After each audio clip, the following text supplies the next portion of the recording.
Assalamualaikum warahmatullahi wabarakatuh. Selamat datang kawan-kawan semuanya di channel Ngobrol Horor atau channel Ngobor ya. Masih bersama kami berdua, ada Biru, ada Bro Ayung di sana yang mau berbagi kisahnya ke kawan-kawan semuanya.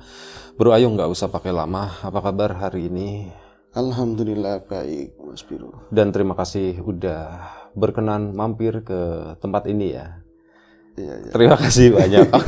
Langsung aja kok jadi kikuk gitu. Bro Ayung, ada cerita apa hari ini? Seakan-akan narasumber gak apa-apa. Iya, nggak apa-apa. Padahal udah sering mampir ke sini, udah bertahun-tahun yang lalu sering Bertahun-tahun yang lalu, betul sekali. Kan siapa tahu ada orang yang baru nonton gitu. Oh, Iya, ini benar, narasumbernya gitu. Iya, nggak Kalau untuk kawan-kawan yang udah tahu sih ya udah gitu ya. Udah blenger gitu. Bro Ayung, ada cerita apa hari ini? Baiklah, hari ini ada sebuah cerita ya. Ada sebuah cerita dari Mas Tamrin. Tamrin, oke. Ya, Tamrin sebuah nama jalan Iya, biasanya. nama salah satu kawasan di Iya. Jakarta sana ya. Ya, betul. Itu nama seorang pahlawan. Pahlawan sebenarnya. Mas Tamrin mengisahkan sebuah cerita horor yang terjadi tahun 95-an. 95-an, oke. Ya, nanti ada kisah teman saya Mas, namanya Kusno. 95-an itu zamannya UKS, zamannya Salim Iklim, zamannya apalagi Malaysia itu loh. Pop rock kayak gitu. Itu tahun 95-an ya. Zamannya Java Jive kalau nggak salah. Kak Hitna, popnya itu. Betul. Ayo sebutin apa lagi ya, Bro? Iya tahun 95 ya itu ya. Iya tahun 95. Kalau nggak salah Jamrut album pertama juga tahun 95. Tahun 95. Album Nekat deh. Waktu itu aku nonton di bawah panggung. Oke, monggo Bro Ayung. 95 itu wah, itu memorinya bagus ya, zaman-zaman segitu. Ya tahun 95 pada saat itu kata Mas Tamrin. Saya memang seperti teman-teman yang lain sebagai orang kampung, masih dari seputar sini lah ya. Jadi seperti biasa anak-anak muda itu bukan wajib tapi ada kewajiban yang tak tertulis untuk ini ke kota untuk nyari uang di Jakarta lagi. Iya kan, seperti itu. Akhirnya aku pengen Mas istilahnya out of the book. Iya, seperti itu. Akhirnya saya merantau juga. Oh, mau Mas? Enggak, kalau saya ke Balikpapan, Kalimantan. Oh, Balikpapan. Iya, jauh saya Mas di sana. Ya saya pikir nanti kan bakal bertualang di hutan, ketemu sama suku-suku pedalaman sana. Kan ada saudara di sana. Tahu-taunya sama juga dagangan, Bi. Dagangan. Dan di kota juga. Itu apa? Dagang martabak atau apa di sana? Iya, martabak. Martabak bener. Martabak. Di sana banyak orang dagang martabak juga kan. Terang bulan namanya. Terang bulan. Di sana namanya terang bulan ya? Kalau nggak salah ya. Bukan martabak manis. Kalau di luar Tegal, kalau nggak salah itu namanya terang bulan. Terang bulan. Di daerah Tegal sendiri yang notabene banyak kan Betul. pedagang martabaknya dari daerah Lebaksi itu namanya martabak. Martabak manis sama martabak telur. telur. Ada dua macam. Nanti ada spesial ini itunya terserah gitu ya. Ada penambahan uang juga.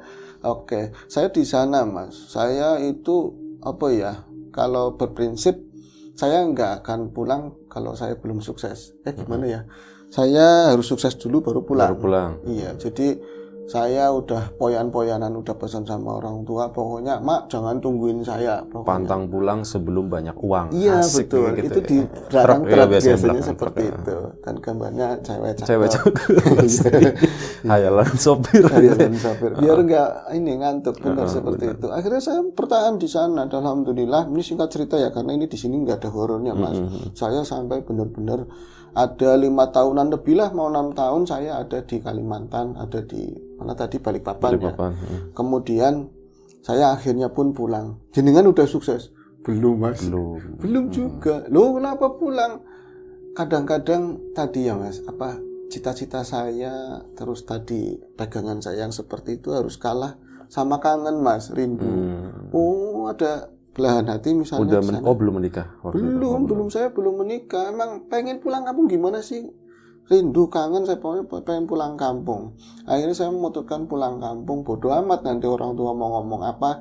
Yang jelas pengen tak setel sedemikian rupa seakan-akan saya emang lagi cuti dari pekerjaan gitu. Dan selama ini kontaknya kayak apa saya nggak pernah ngomong pekerjaan saya apa. Yang jelas di sana ada bos, ada kantornya seperti itu. Itu Mas Tamrin. Singkat cerita setelah mengalami perjalanan laut, pakai laut, kemudian sampailah itu Mas, sampai di terminal lah di sini ya, sampai terminal saya kaget perubahannya 5 tahun. ramai banget di situ. Wah, mobil bis banyak banget, banyak orang. Terminalnya ramai lah Mas. Ntar dulu terminal lama itu pindahnya kapan loh? Tahun segituan Iya, kalau nggak salah segituan. ya. Tapi itu antara tahun segituan lah pindah. Berarti pindahnya di sini ya, Bi ya? Bener ya? Nggak salah ya. Dulu kan yang di Pasifik. Betul, di situ di dekat Pasifik. Rame banget, saya bilang terminal ya rame Mas. Iya Mas, tahu-tahu yang terminal ya rame. Saya pikir udah wah begitu kan. Iya. Pas yang terminal rame, saya daripada di dalam terminal kayak gini buat rebutan ojek. Apa saya keluar, tahu-taunya tukang becak yang rebutan. Ganti. Iya, gantian tukang becak. Nah itu dari terminal ke tempat Malam. Malam. Jatuhnya malam, tapi masih jam-jam mungkin jam 8:30 lah segitu. Saya nggak bawa banyak, emang nggak punya banyak yang saya bawa. Oleh-oleh hanya sekedar yang penting rokok buat sumpel bapak katanya gitu. Supaya nggak banyak ngomong. Iya. Kalau ada adik satu perempuan namanya Rini, dia mah masih kecil. Paling nggak ngerti banyak, dikasih 50.000 aja diem. Gitu. Waktu itu usianya berapa si Mas Kalau Tamrin? usia sekitar 25, 25. 27. Pokoknya saya pulang terus becak itu saya diantar pakai becak kan, karena pada rebutan akhirnya saya naik salah satunya wis. Baikan berarti ya tukang becaknya. Tukang becak Mau itu nganter-nganter. mau nganter. Belakangannya itu yang minta tambahan. Kalau minta bayaran mending minta tambahan. Tambahan Mas. Iya, saya naik becak Karangidul. Ya, itu tukang becak rame banget Mas. Padahal saya ya Allah, tadi bener rame-rame mau di terminal, pas lewat jalan yang ngidul ke arah kampung saya sama aja, nggak ada banyak perubahan, masih gitu-gitu aja. Paling ada tambahan 1 ruko 2 ruko kayak gitu kan. Tapi si tukang becak ngomong terus, ini dalam rangka pelayanan prima apa orangnya pukrul? Sebentar, tahun 95, 5 tahun kemudian berarti dia pulang tahun 2000-an ya. 2000-an. Pokoknya habis rusuh-rusuh itulah katanya. Saya itu tukang becak ngomong mulu. Saya sebenarnya nggak memperhatikan sama sekali, karena buat saya memperhatikan atau enggak, saya ngadepnya ke depan, nggak kelihatan mimik muka saya. Yang penting yang ada di hati saya itu dagdikduk. Dagdikduknya begini Mas, saya pulang ngadepin orang rumah gimana, wong saya nyatanya belum sukses. Iya, nggak bawa apa-apa. Nggak bawa apa-apa, tentengannya begitu. Nanti ngadepin tetangga seperti apa. Tapi om kangen sih gimana, saya pengen pulang ya pulang aja. Ngomong mulu yang dibahas masalah lurah.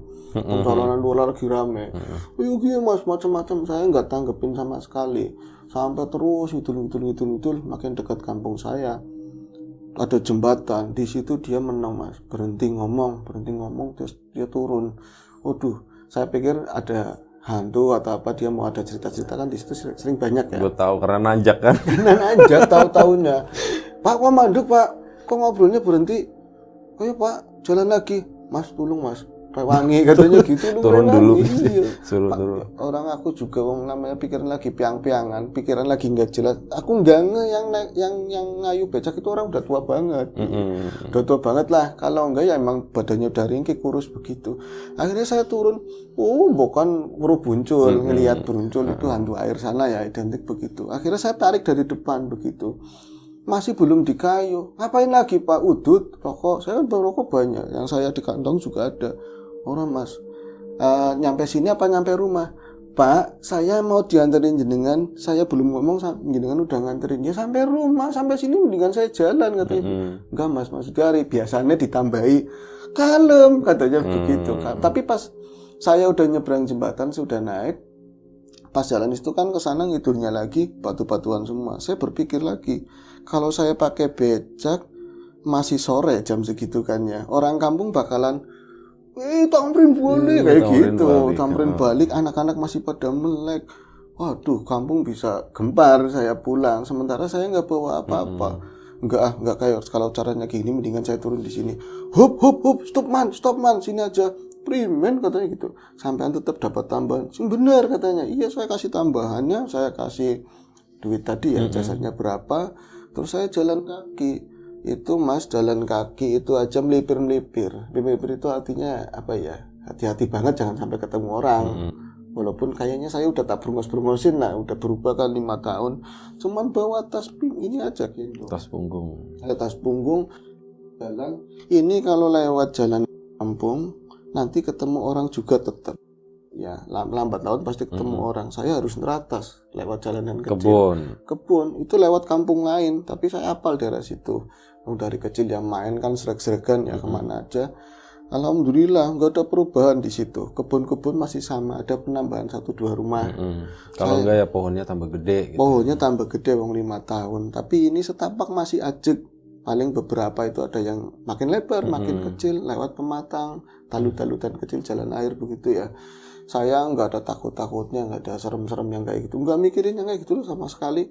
Saya terus jalan, pas udah nanti bakalan ketemu gang ini nggak bisa lewat kemana-mana lagi kecuali lewat nembus kebun yang lebat itu belakang rumah, itu nggak ada setapak, harus lewat depan. Ya itu jarak-jarak mungkin 20 meter ada rumah teman saya yang namanya Kusno, baru setelah itu rumah saya.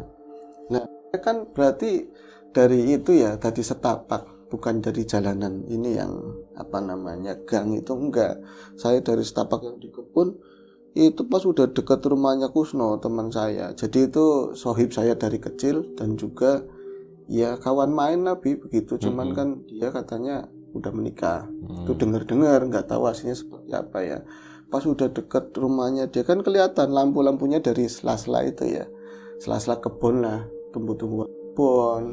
Terus semak-semak itu tetap kelihatan malam ada lampunya terang. Semua orang itu rame-rame lagi pada ngapain? Di rumah Tanya Kusno. tetap kan Kusno mulai pada apa ya orang rame banget. Saya itu mulai dagdikduk-dagdiknya agak berkurang. Dagdikduk karena nanti bakalan ditanyain macam-macam sama keluar. Nanti ketemu orang ini dagdikduknya ganti.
Pan aja enggak di ketemu orang lebih serem. Akhirnya sampai kelok nyari tempat yang bisa dilalui, emang pating telalang. Saya dalam hati bapak asem ini itu kebunnya sendiri bi. Jadi yang dagang mama yang bapak kayak gini mesti pegawainya cuma ngopi-ngopi doang. Kebun ini aja yang bersihin saya dulu. Nyampe begini kan berarti nggak dilewatin. Itu gumremet saya sama bapak. Sampai terakhir ada rintangan satu lagi itu lubang tanah yang buat sampah. Saya melompat sekuat-kuat, sampingnya ini jendelanya kamarnya adik saya. Saya ketok-ketok kan, tok. Rin, ngasih turu Rin, wis turu Rin, wis turu namanya Rin. Udah tidur apa belum? Siapa ya di dalam kayak gitu? Siapa sih? Kem Mas balik, Kem Mas apa? Mas aku tamrin kata. Kia tamrin gitu. Ini tamrin ning Kalimantan kayak gitu. Tamrin ning Kalimantan belum pulang. Jangan kayak gitu, jangan nakut-nakutin maling ya. Aku tamrin, keluar. Tamrin mana? Aku nama panjangnya siapa? Kayak gitu. Gitu tanyain. Iya. Ngetes. Ini Sukawati Raharjo. Oh iya Mas, lewat ngarep bae ora dikunci. Di depan enggak dikunci katanya. Akhirnya saya ke depan, lipir-lipir aman, ada orang tua pasti di sana. Pas saya masuk, lah bapak karo ibu ada di depan, ada di ruang tengah. Bapak sama ibu ternyata nggak ikut ke sana, udah nonton tadi. Gitu. Untung ya namanya usianya juga nggak tua banget, nggak lagi bermesraan lah, tapi lagi dempel-dempel begitu. Bapak sampai, ya Allah, ki bocah balik kapan ya gitu namanya. Bocah balik kapan? Kata bapaknya. Kayak si tamrin mak, tamrin, Brin, kan balik Brin kayak gitu, kamu balik Brin, iya pak, mukanya langsung asem, kayak mungkin muka orang susah tetap kelihatan ya, tetap belum sukses itu kelihatan, emang penampilan saya aja biasa aja, mama saya kan ada gede badannya, cuman pakai kutang sama ini apa jarit, langsung kayak orang kangen 5 tahun, ya Allah, kayak mau menitikan banyu matanya harap milih, harap milih langsung menghambur pan meluk, Brin, itu kan saya di pintu. Dia itu berhenti loh, gak jadi meluk. Gara-gara ngeliat keluar. Ngeliat keluar, sepi, gak ada yang nganterin. Tit, ngilang ke bawah, ngeliat ke bawah cuma ada tas. Gak sukses artinya, Bi. Yakin saya, apa sih Bu? Apa sih Mak? Lah kasih nganteri. Ada yang nganter tadi. Tadi gak boleh mungkur tas, toh. Kok bawanya cuma tas? Ya ini kan yang bawa saya seperlunya. Pansi kepan apa ora? Mau peluk apa enggak, Bi? Ya bis kan, ya gitu akhirnya pelukan sedikit doang, pulang sedikit, nanya lagi, Rin, kamu pulang gak ngabari pakai apa mau Kalimantan, hilang di luar lagi, begitu, nyariin apa sih, yang nganterin siapa, jangan-jangan nganggo becak, katanya begitu, ngerti kan orang tua perempuan, nganggo mobil mak, nganggo mobil, terus mobilnya sampai depan gang, kan nggak bisa masuk, bapaknya udah mulai bahagia, berarti siapa Nemrin, sing nganter siapa? Cabangnya perusahaan sing Balikpapan di sini di Tegal ada, jadi suruh nganterin saya. Oh mau bawa masuk susah pak, nanti saya kan nggak mau sombong, nanti kan orang-orang gempar. Iya kita sana apa nih, set rokok dikeluarin, ya kan sebos begitu, bapak langsung bahagia, udah tak mancing di sini, ngobrol sama ibu kayak gitu. Akhirnya ngobrol sama ibu, nah ini pas ngobrol mau nanya-nanyain masalah kerjaan di Kalimantan dialihkan terus, baru Tamrin ingat, Mak, saya kan tadi lewat ya dari kebon. Iya, aja lewat mengarep, ngerti, soalnya banyak orang. Iya, kalau lewat depan sana nanti lagi banyak orang. Kan weruh berarti, kamu lihat, iya sayang lihat ada rame-rame di rumahnya Kusno. Sebenarnya ada apa di sana? Yang mau mati siapa, Mak? Saya langsung ngomong kayak gitu, ada yang dituntut syahadat segala sih. Oh, kancanya kamu, kawan Kusno gitu loh. Loh, Kusno emang kenapa? Kusno itu udah meriang kayak orang mau sekarat, mau 3 hari ini katanya. Nah kemarin 5 hari yang lalu sempat meriang, tapi katanya udah baikan. Terus sekarang udah meriang parah lagi. Ini antara mau hidup ya mati ya mati. Mak ora penak kok mak, nggak enak. Jenengan kenapa di rumah? Saya dari pagi di sana, gentian loh. Kesel katanya. Wong di apa-apain dia cuman kayak gitu pentilak toh, nggak bisa ngapa-ngapain katanya. Akhirnya saya dapat cerita di sono dari orang tua saya. Jadi mama cerita kalau kemarin itu, kalau di kampung saya kan begini mas, lurah yang terpilih punya gagasan untuk masalah pengairan. Itu sampah harus dibersihkan semua. Katanya ini kan buat penarik desa-desa lain, suka banyak orang mancing supaya kali ini banyak ikannya bisa dipancing. Jadi sampah-sampah jangan buang sampah sembarangan. Yang kedua jangan pakai portas sama jala. Jadi kalau mau nangkap ikan ya tinggal mancing aja. Ya katanya udah berjalan dan banyak yang mancing di situ. Jadi ikan-ikan lokal lah itu udah banyak banget. Nah Tamrin itu ternyata dulu lagi saya berangkat ke Kalimantan, Tamrin kesirian. Dia kesirian itu iri lah ya. Kusno itu kepengen juga ngerantau, tapi dia ke Jakarta. Tapi sebentar katanya, cuman berapa tahun dia pulang jadi pengang-pengong, Katanya itu usahanya gagal apa ditipu orang. Jadi nggak usaha, nggak apa, cuman di rumah itu bengong-bengong kayak gitu. Dan setelah disembuhin, ya ada mbah lah kayak gitu atau orang pintar, disembuhin dia udah mulai ada semangatnya lagi. Tapi yang dikerjakan itu gara loh, bikin masalah. Maksudnya kerjaannya itu selalu bikin masalah. Padahal sih ada kerjaan intinya, dia sebenarnya sebagai tukang nasi goreng di kota Tegal. Tapi kalau misalnya ada motor misalnya lengek atau motor yang nggak beres, dia juga ikut. Pokoknya saya urusin jual beli, yang penting dapat duit, sini ditampung semua sama si Kusno tadi. Nah yang paling nyebelin lagi, Mrin, ini orang-orang kan lagi jagain kali, malah si Kusno itu malah gawe setruman. Bikin setruman, dia jadi pasukan katak. Kan pada jengkel kabeh, marah semua sama si Kusno. Tapi orang itu kan anak tambeng, dulu kan gak kayak gitu, bisanya ya mah jadi kayak gitu lah. Iya. Nah ini apa hubungannya sama meriang? Wadak cerita nih. Jadi si Kusno itu nyoba-nyoba, katanya nyoba-nyoba bikin setruman itu, nyetrum sampingnya rumah sendiri kan ada kali. Dapat banyak banget, orang nggak pernah diobat, nggak pernah diapain. Orang-orang kan pada sebel. Kayak gue disetrumi buat cacakan, buat ngetes tapi kayaknya besoknya lagi. Akhirnya kan warga pada marah. Sampai Pak Carik aja bilang, tolonglah, aja kayak gitu, ngormatin warga yang lain. Akhirnya dia itu nyari ke tempat yang lain yang jauh-jauh. Itu dapat semingguan lah. Mungkin di sana itu kurang atau ikannya kurang banyak, nyetrum lagi di daerah sendiri. Tapi karena warga itu nggak terima di kali-kali, dia itu, jadi di kampungnya Tamrin itu ada kampung pojokan. Jadi begitu ada yang lancip posisinya itu dan jorok ke perkampungan begitu sawah, itu namanya Pojok Dasmun nyebutnya. Itu riwayatnya apa, tapi nyebutnya Pojok Dasmun. Konon di situ itu sering petani pun sering ada yang meninggal mendadak, digangguin jin sana atau apa gitu ya. Atau lagi macul, istirahat siang letak meninggal, di meriang dibawa ke rumah, malamnya meninggal kayak gitu.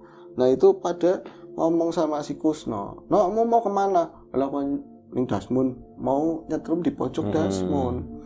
Jadi nyetrumnya sih bukan di kayak telaga gitu, enggak, tapi emang parit-parit yang buat nanam-nanam apa itu kan ya, jagung atau palawija yang lain biasanya ada paritnya. Parit-parit itu kalau di streaming kan gampang, itu targetnya gabus sama lele. Nah si mamanya Tamrin pun dapat cerita dari Tarmina itu mamanya Kusno. Ya biasa kalau ibu-ibu kan ya kurang apa sama tetangga itu pinjem-pinjem lumrah.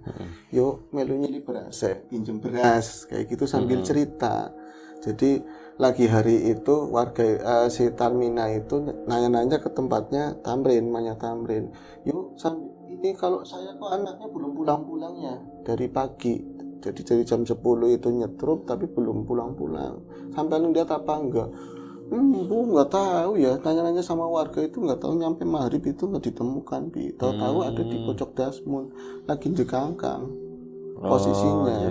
Posisinya jekangkang, jadi si kaki di atas. Enggak, kaki itu posisinya emang di lumpur.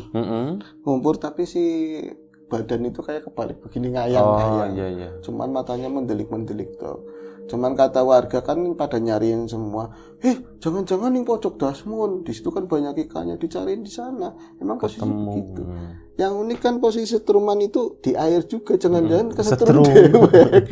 Iya. Jangan-jangan kesetrum sendiri. Astagfirullahaladzim. Jangan-jangan kesetrum sendiri. Akhirnya apa kan? Dicobain sama itu warga yang lain, emang ada setrum tapi nggak nyampe bikin mati begini kan. Akhirnya digotong-gotong rame warga di rumahnya si Kusno tadi. Aneh lagi, malamnya itu waras, berarti baru dianterin, cuman kayak diciprat-cipratin air lah sama sembuh, orang tuanya gitu, itu sembuh. Dan cerita orang itu kan si Kusno itu paling nggak bisa diomong dan nggak mungkin cerita ke orang-orang, apalagi kegiatannya nggak bagus. Tapi sama orang tua selalu cerita. Dan itu Tarmina dapat cerita dari anaknya. Katanya siang tadi jam 10-an itu ketemu orang, ya warga situ sendiri, ngomong, "Kos, nyetrum nang endi? Engko domongi lurahe, nanti dimarahin Pak Lurah." "Enggak, saya mau nyetrumnya di Pojok Dasmun." "His, sembarangan teman. Di situ korbannya banyak, apalagi nyetrum itu banyak ikan daden-daden, Ikan jadi-jadian. ikan jadi-jadian, kayak nggak ngerti ceritanya aja kamu. Alah, orang percaya sih nggak ya kayak gue, yang begitu-begitu itu nggak ada, bohong. Akhirnya karpe itu cerita sendiri ya si Kusno.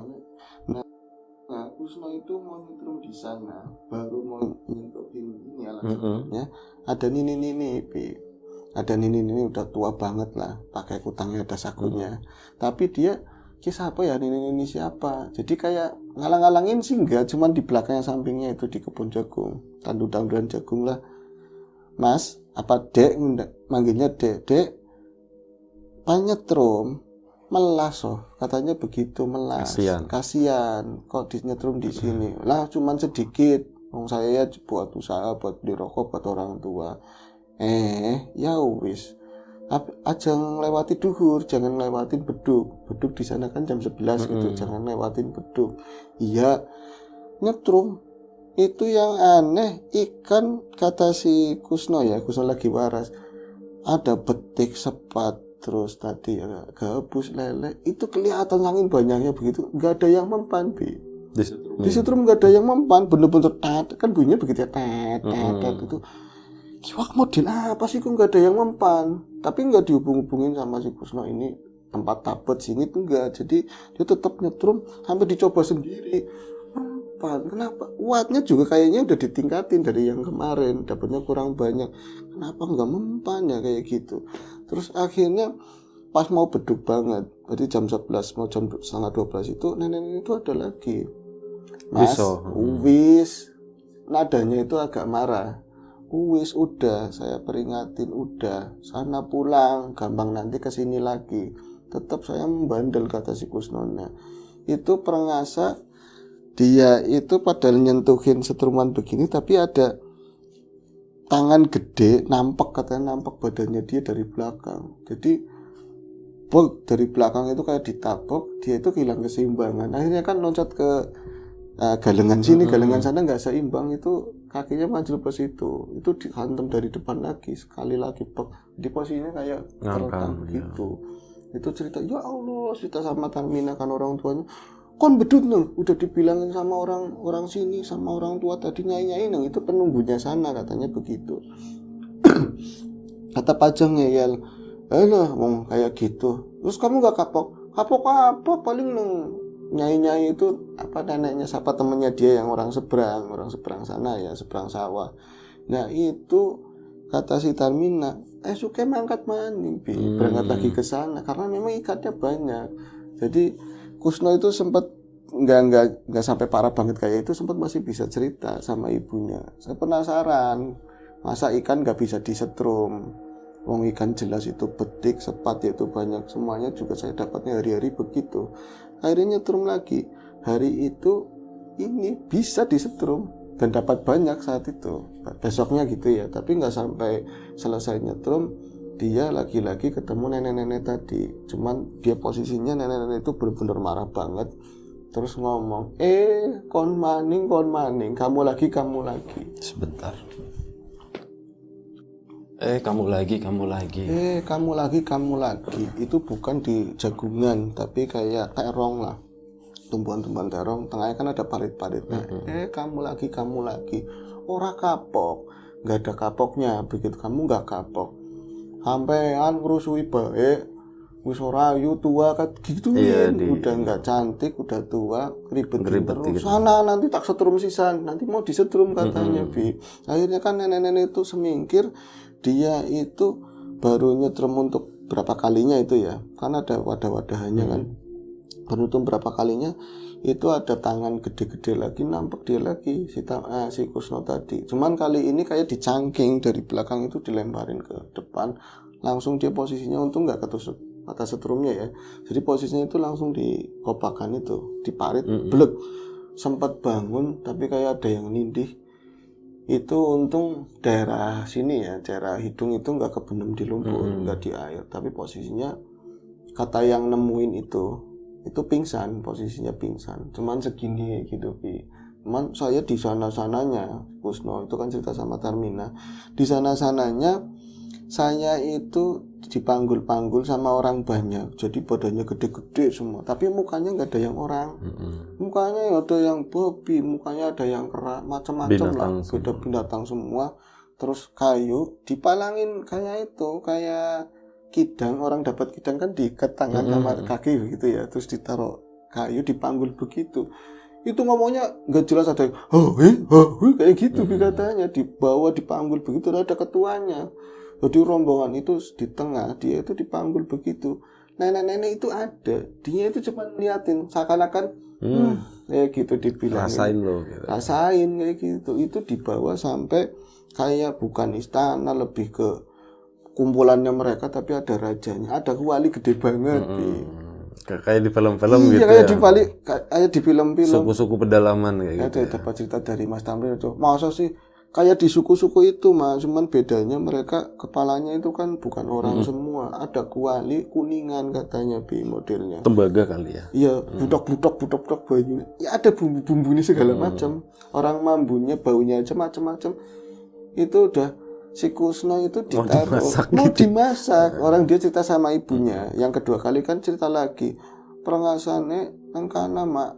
Kayak pan dimasak.